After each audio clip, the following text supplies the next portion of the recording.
Researchers believe a drug used to treat obesity and type 2 diabetes could also help slow the aging process. Studies on the effectiveness of semaglutide, which is sold under the brand name Seek and Veri, found that the drug could be used to treat a wide range of illnesses linked to heart failure, arthritis, Alzheimer's disease, and even cancer. Researchers say that by improving people's health this way, the drug could help slow aging.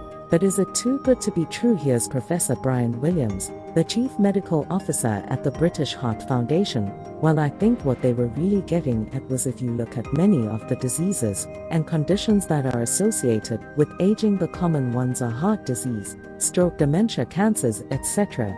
And when these drugs have been given to patients who are obese or have diabetes or both of those conditions, and they produce significant weight loss, the evidence now suggests that many of those conditions are prevented to a significant degree.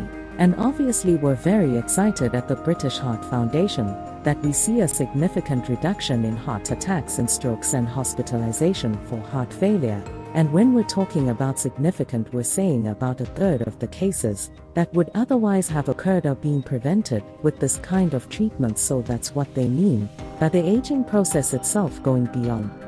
There has been an argument at the meeting, or a discussion at the meeting about whether all of the benefit associated with the weight loss generated by these treatments is that the main cause of the benefit, or are there other effects of the treatments themselves? By binding to the receptor the drug binds to, does it produce other benefits independent of weight loss? And they come to that conclusion because when they look at patients who don't lose as much weight as other patients, many of those patients have still seen the same level of benefit, particularly in terms of reducing heart disease and stroke. So why is it happening if it looks like even in some cases the weight is not coming down very much? And I think there are a number of reasons for that. We know that when you are overweight, and if you lose weight, and if you particularly lose weight with these drugs, they modify your appetite, and not only for food, but it seems like you may reduce your intake of alcohol.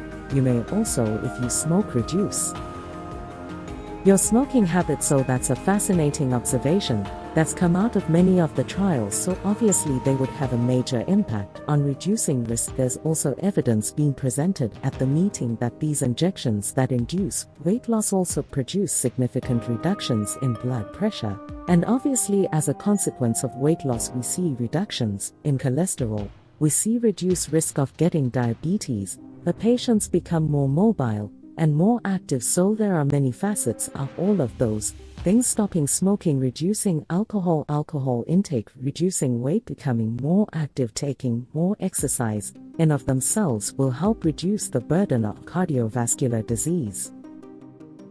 Thanks for watching. For more updates, like, share, subscribe and press bell icon.